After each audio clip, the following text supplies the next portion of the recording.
When I stepped off that bus, boots hitting familiar pavement, I half expected a marching band or a damn banner. Not for the glory, just something to mark the transition. 5 years overseas as a Marine, and I came back to the same mailbox, the same cracked sidewalk, the same wind chimes on the porch. But it all felt off. Like someone had rearranged the furniture in my life and hoped I wouldn't notice. The street was too quiet. The air too still. After years of adrenaline, dust, and the metallic stench of blood and oil, suburbia felt like stepping into a wax museum, familiar shapes, frozen in time, but lifeless all the same. The front door opened before I could knock. She stood there, my wife, Madison. Her hair was longer, straighter, styled like a woman with places to be. Not like the girl who used to tie it up in a messy knot and wear my dog tags around her neck like armor. She didn't run into my arms. Didn't cry. Just smiled a polite, curated smile like I was a neighbor returning from vacation. "Welcome home," she said. I stepped inside. New furniture. A gray couch I didn't recognize. Throw pillows that matched too perfectly. The whole place smelled like a magazine ad, lavender and lemon, with a hint of something artificial underneath. "I got a new sofa set," she offered, as if sensing my pause. The old one was kind of saggy. The old one had held us during our first snowstorm, a drunken New Year's kiss, and the night we read my deployment orders in silence. But sure, saggy. Probably didn't match the Instagram aesthetic. We sat down to dinner that night like strangers negotiating peace. The food was hot, but the conversation was cold. I told her about Kabul, about the medic who taught me how to sew up a bullet wound with fishing line. She smiled, nodded, and refilled her wine. No questions. Just sipping. It wasn't that she didn't care. It's that she didn't know how to care anymore. I checked the mail, I said between bites. Bunch of stuff still unopened. Some from the VA. "Oh," she replied, not looking up. I figured it was just government junk. Maybe it was. Or maybe it was another missed appointment, a benefit left hanging. But her tone didn't leave much room for follow-up. After dessert, which I ate alone, because she said sugar made her bloat now, she cleared her throat like she was about to read a speech. She didn't look me in the eye. "I need to say something," she began, swirling her wine glass slowly. "And I want to say it gently." That was never a good sign. Nothing good ever starts with, "I want to say this gently." I want to spend this Christmas without any reminders of war. The sentence floated there between us, soft and cruel. She said it like it was reasonable, like I was a souvenir she could put in the attic until January. I set my fork down, took a breath, didn't shout, didn't laugh, just nodded slowly like a man who heard incoming fire before the rest of the squad. "Understood," I said. And that was the end of dinner. I didn't raise my voice. Didn't slam a fist on the table or make some dramatic exit like a bad TV husband. I just sat there, chewing on her words like they were gristle stuck in my teeth. "I want to spend Christmas without any reminders of war." She'd said it as if I was a broken ornament. Like the uniform folded in my closet somehow poisoned the tinsel. So I leaned back, slow and measured, and asked calmly, "What exactly does that mean, Madison?" She fiddled with her wine glass, eyes darting to the flickering candle in the center of the table. "I mean, it's been really hard for me too, Logan." "Right. But what does it mean?" She sighed, dramatic and weary, like I was being unreasonable for wanting clarity. "I just need space. I'm having some friends over. For my mental health, I need this holiday to feel light. Festive. Not heavy." "Not heavy," I echoed. "And I'm the weight?" "That's not what I said," she snapped, a little too fast. I glanced at the living room. The Christmas lights were already up, gold and silver, not the red and green we used to hang together. A new wreath on the door. 3 wine bottles chilling in a steel bucket. Catering receipts poking from a ceramic bowl on the counter.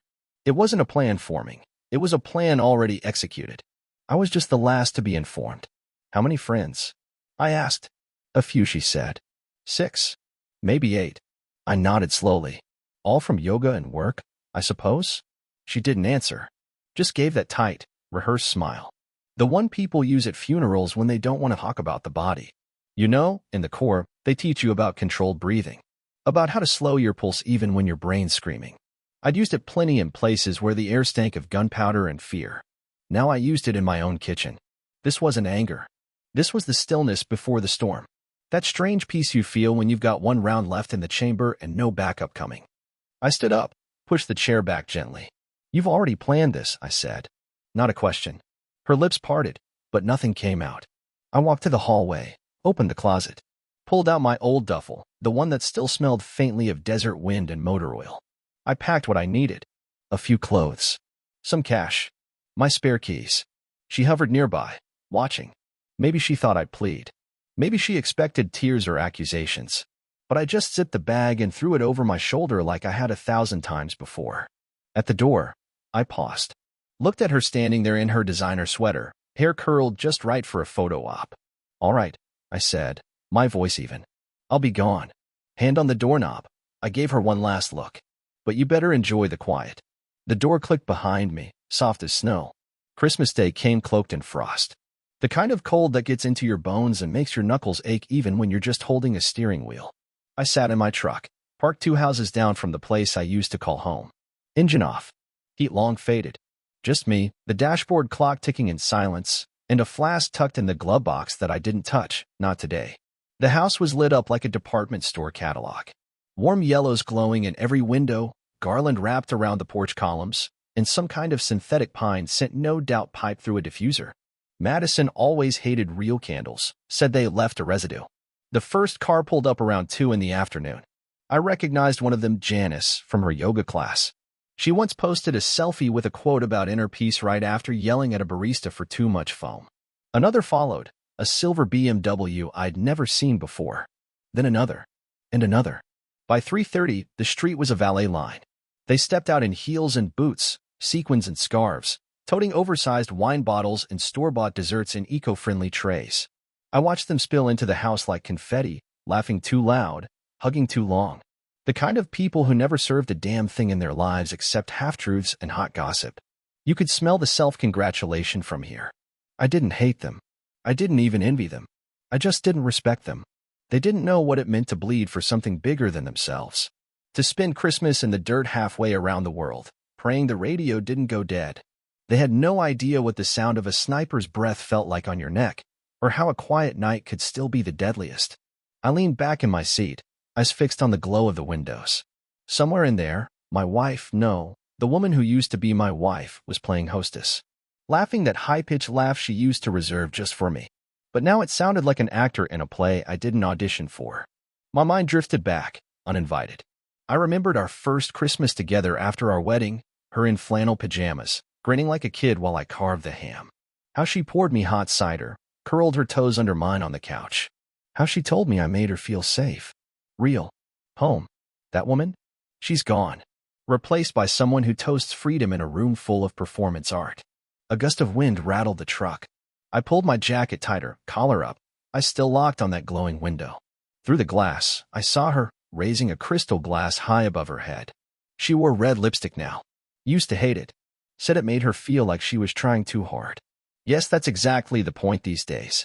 Her voice rang out clear through the window as someone opened it to let the smoke out. "To freedom," she said, glass clinking, "in new beginnings."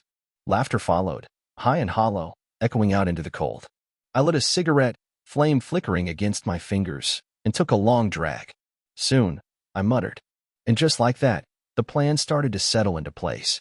You learn a thing or two in the Marines about patience, about intel, about the value of quiet alliances. War isn't always fought with bullets. Sometimes it's fought with phone calls, paperwork, and timing.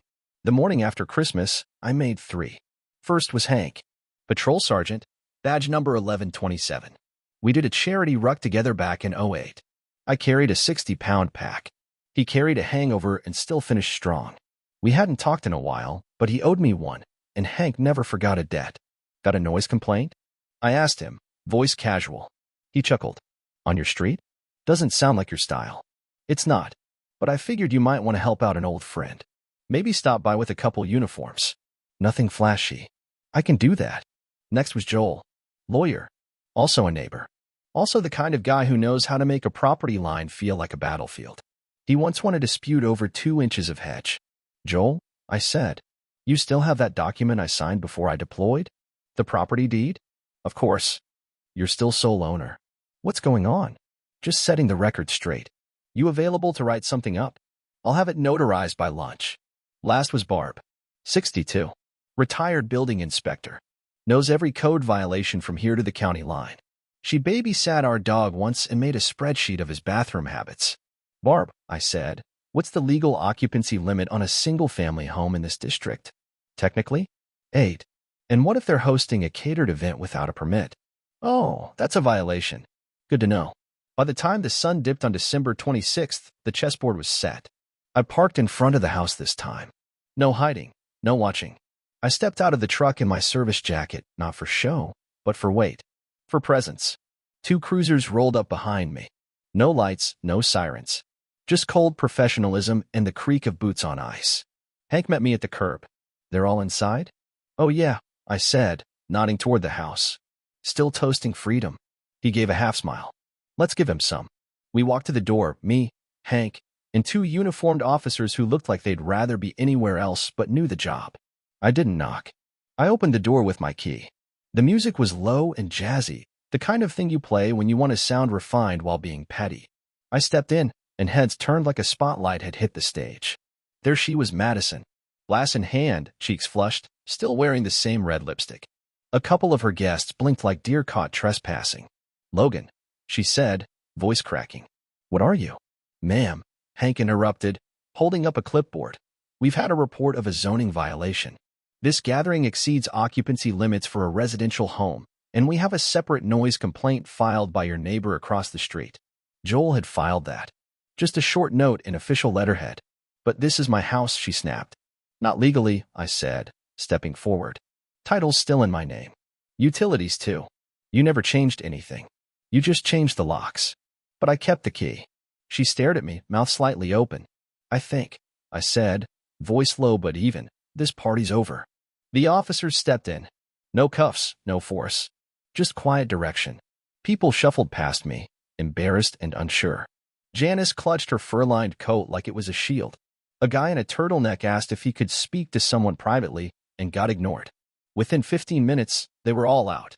I stood on the front porch as they gathered on the lawn, heels sinking in fresh snow, coats half-buttoned, their perfect little holiday shattered by technicalities and timing. Madison stood barefoot, arms crossed, mascara running. You're humiliating me, she hissed.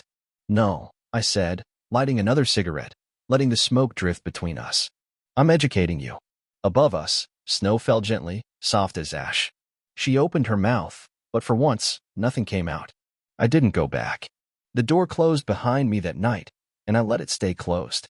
No keys left under the mat, no last-minute speeches, no lingering on the porch like some exiled romantic. I walked to my truck, flicked the ash off my cigarette, and drove off like I was never meant to return. Let her sit with the silence.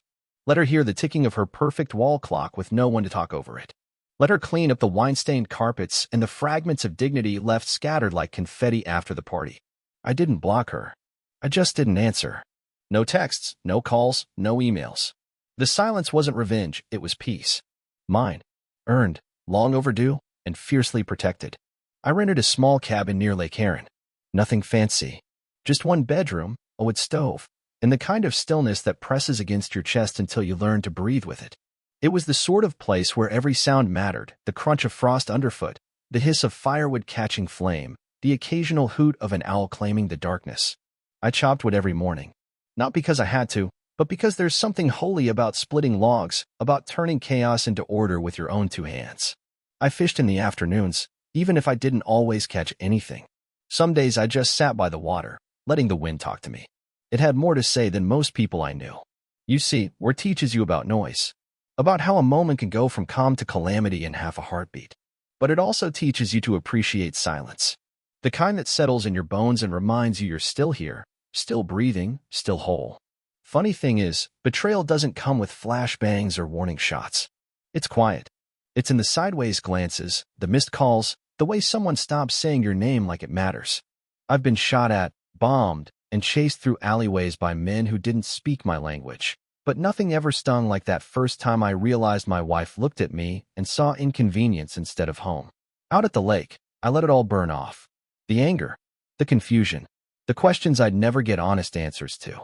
Occasionally, my phone would buzz. Once from her, once from one of her friends, probably the one with the fake laugh and the obsession with true crime podcasts. A few more came in, numbers I didn't recognize. I didn't pick up. I wasn't curious. I didn't need apologies typed through manicured thumbs. One night, just after dusk, I was tossing kindling into the fire when my phone buzzed again. This time it was a name I recognized. Gary Brower, ESQ. My lawyer. Former JAG. Drinks his bourbon neat and once won a case with nothing but a technicality and a raised eyebrow. I picked up. Logan, he said. No small talk. She wants to talk settlement. I stared into the fire for a long beat. The logs hissed, cracked, and glowed, throwing shadows against the cabin wall. Good, I said quietly. Let's begin. I met Gary at his office on a Thursday morning. The sky hung low and gray, like it had questions it wasn't ready to ask.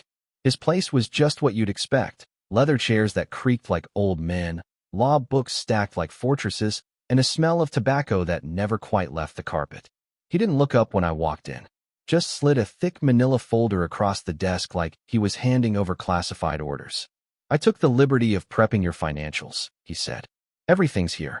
Savings, assets, property. We're clean. Tight. Good, I said, sitting down and flipping the file open. Now, I'm no magician, and I sure as hell ain't a thief, but I am a Marine.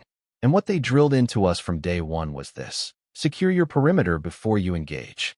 So while she was playing hostess, I'd been playing chess. A month before that Christmas mess, I quietly moved 90% of my liquid savings into a secure military credit union account under my name only. All within legal bounds. No deception, just strategy. The kind of financial repositioning you do when you realize the person next to you might not be holding the same map anymore. The property was a different matter. She wanted her half, and I was happy to oblige. Gary leaned back in his chair, tapping the table. We give her the second car. The Camry? I asked. No, he grinned. The Jetta. The Jetta was a 2005. For mismatched tires, a cracked windshield, and a transmission that shifted like a drunk trying to stand. Last time I drove it, I had to hold the passenger door shut with my elbow. Add the elliptical, I said. The one in the basement. Yep. Been doubling as a towel rack for 3 years. Gary made a note. I went down the list with him like a field officer preparing a mission briefing. The guest bedroom furniture. All IKEA particle board with one leg missing. The cracked Samsung TV from our old apartment. The mismatched silverware set. The couch she insisted on buying from that trendy store downtown because it was vintage and charming. It was also clawed to hell by the neighbor's cat we watched one weekend and never again invited back. The thing looked like it had survived a bear attack. As for me, I kept the house, the land, the VA savings account, my pension, and the Honda CR-V, the one I maintained like it was my third child. I also made sure to hang on to the documents, deployment letters, old receipts, and just enough paper trail to show I'd always been the one keeping the roof from caving in. You sure you want to play it this clean? Gary asked, eyeing me over his glasses. Clean's not the same as soft, I said. It wasn't about revenge. It was about equilibrium. She wanted out, fine. But you don't get to light the barn and walk away with the horse. Gary flipped to the final page and chuckled, tapping his pen. Line item. Vintage sofa. Note says, pet damaged. That yours? I smirked. Nope. Hers. Full of character, right? We shared a laugh. The dry kind men let out when the worst has passed, and there's still a little wind left in their sails. I closed the folder, slid it back. Make it official, I said.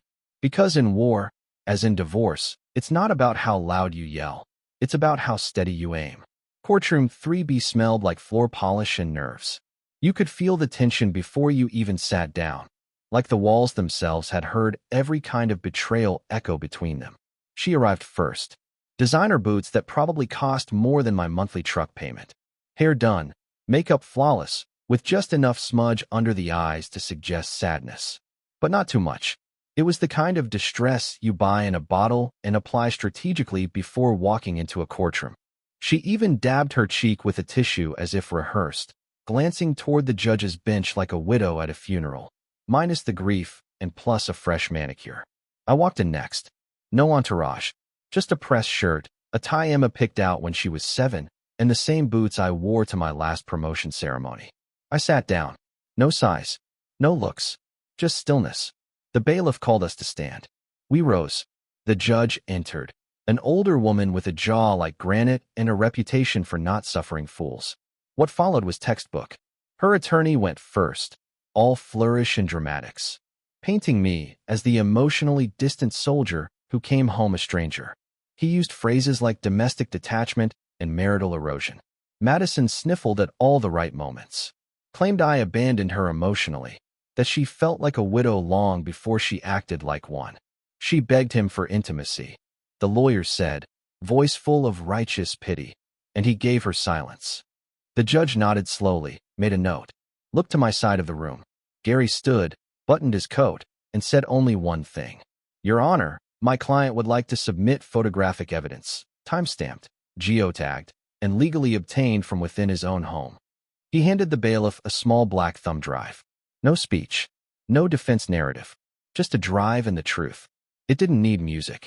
On it, photos of Madison clinking wine glasses with half a dozen friends on Christmas while I sat in a rental 20 miles away. Empty bottles scattered across the kitchen I built. Men, different ones, leaving in the early morning hours, caught by the discreet camera I installed near the garage.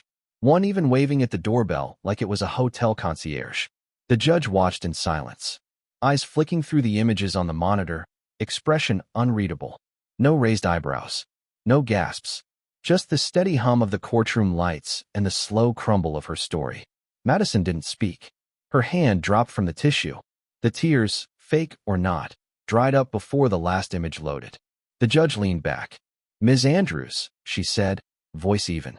Do you have anything to add before I rule on the division of property? Madison's mouth opened, closed, then opened again, but no words came. I didn't smile. I didn't look at her. I just sat there, still and centered, like I had in so many godforsaken outposts, waiting for things to settle.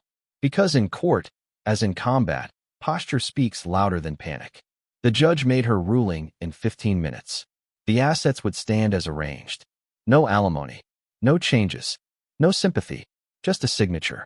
As we left the courtroom, Gary nudged my arm. You sure you don't want to say anything? I shook my head. She walked out ahead of me, boots clicking against the tile. Alone, smaller somehow. Like a balloon 2 days after the party, still shaped, but sinking. I stepped into the light outside, the wind brushing across my face, and the air tasted honest.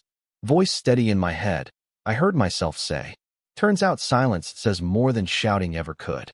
The house was quiet when I came back. Not empty, quiet. There's a difference.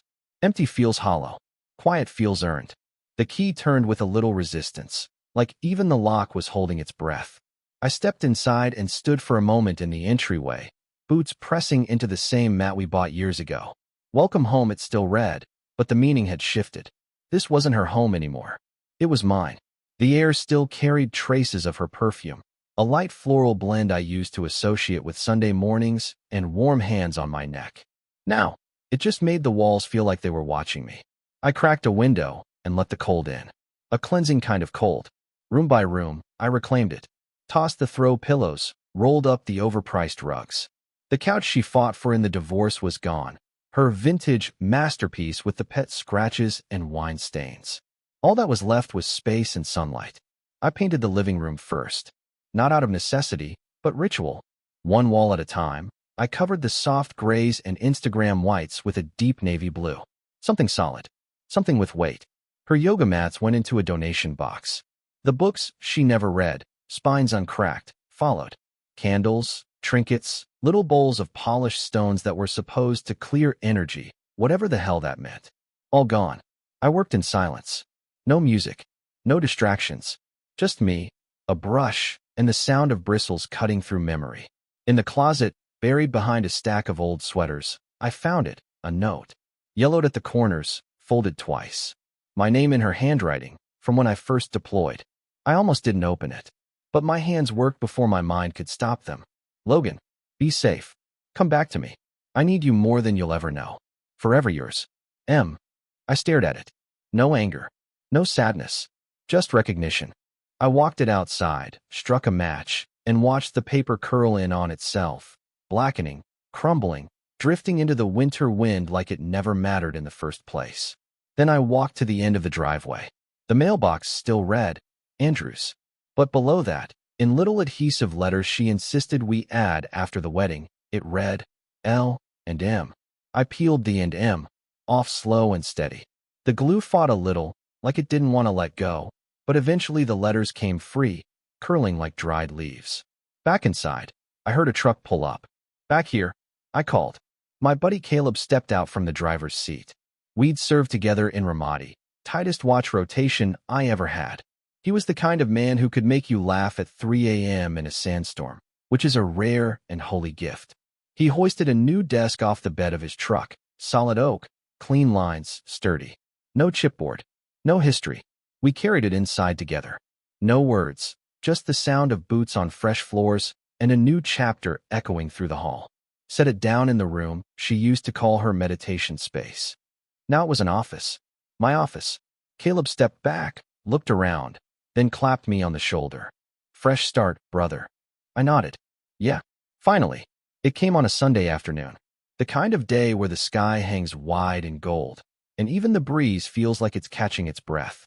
I was in the garage, oil-stained rag in one hand, tightening the bolts on the old bench press I finally decided to unbury. Sunlight slanted through the open door, warm on my back. Peaceful. Then the phone buzzed. Madison. First time I'd seen her name on my screen since the divorce was finalized. I let it ring twice. 3 times. I could have let it go to voicemail, could have watched it fade out like the rest of her attempts. But something in me, maybe curiosity, maybe mercy, picked up. Logan, she said, like my name tasted unfamiliar. Yeah, I answered. Calm. Even. Nothing left to prove. I was wondering, she started, if we could talk. I looked out over the yard. The grass I'd let go to seed was starting to come back. Wild but alive. We are, I said. She paused.